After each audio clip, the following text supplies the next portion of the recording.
काल रात्री मला 8:30च्या सुमारास माहिती मिळाली की वाघाच्या हल्ल्यामध्ये आमगाव येथील इस्माचे मृत्यू झालेला आहे। मी लगेच घटनास्थळी पोहोचलो। तिथे सर्व आरएफओ तहसीलदार पीआय यांच्यासोबत चर्चा केली। आमगाव येथील रहिवाशांसोबत चर्चा केली। मृतकाच्या परिवाराला 10 लाख रुपयाचा चेक लगेच आज देण्यात येईल आणि उरलेले 15 लाख रुपयाचा चेक हा 8 दिवसात द्यायचा। आरएफओने आणि त्यांच्या वारसांना कंत्राटी पद्धतीने नोकरी द्यायचं हे ठरलं। त्यांच्या आरएफओकडून लिहून घेतलं।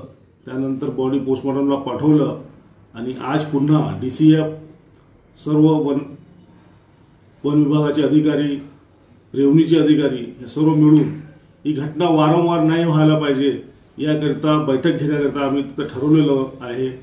आणि ज्या प्रकारे वाघाचे हल्ले रामटेक विधानसभेमध्ये रामटेक तालुका आणि पारशिवनी तालुक्यामध्ये वाढलेले आहे त्याच्यावर उपाययोजना म्हणून आम्ही कंपाऊंड वॉलची मागणी वारंवार करत आहे।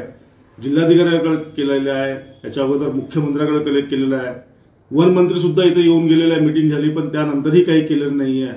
ती शासनाची उदासीनतामुळे या लोकांचे प्राण जात आहे। याला जबाबदार हा शासन आहे।